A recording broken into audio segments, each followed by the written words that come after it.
Ce mercredi après-midi, Chiara est venue accompagner Lali à son cours de violon à l'Académie de Mons. Elles sont sœurs pour 3 mois. Chiara est arrivée de Sydney fin août et elle repart en novembre. Je me suis dit que ça allait être chouette. On l'a skypé avant et j'avais hâte.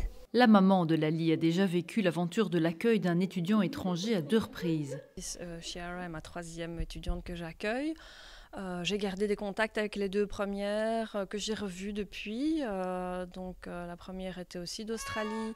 Je l'ai revue au Canada. Puis celle que j'ai eue juste avant était californienne. On est allé lui rendre visite en Californie. I decided to come to Belgium so I could learn French and learn about the culture here. À 16 ans à peine, Chiara arrive donc de l'autre côté du monde via un programme d'échange web. Elle observe beaucoup pour l'instant, j'ai l'impression, parce que voilà, c'est quand même compliqué aussi pour elle de suivre les conversations quand ce n'est pas adressé directement à elle. Everyone's very friendly and it's been a bit difficult with the language, but I'm getting there. Une expérience qui se partage en famille. Lali est ainsi habituée à établir le contact avec d'autres qui ne parlent pas sa langue. Je me souviens, celle d'il y a 2 ans, elle jouait aussi beaucoup avec moi et celle avant un peu moins. Et ma fille a l'habitude, donc elle lui parle doucement, elle lui dit les quelques mots qu'elle connaît en anglais.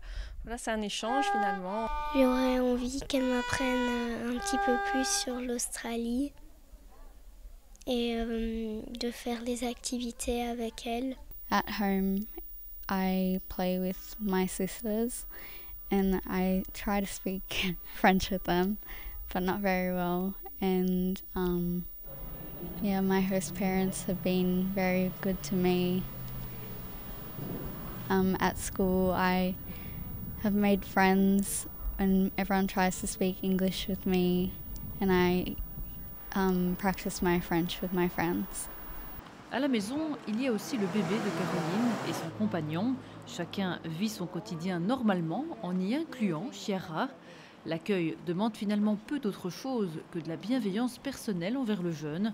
Et à tous ceux qui hésitent, Caroline a un conseil. De commencer par un petit accueil, donc pas très très longtemps. Parfois c'est possible d'accueillir pour 3 mois. 3 mois ça passe super vite.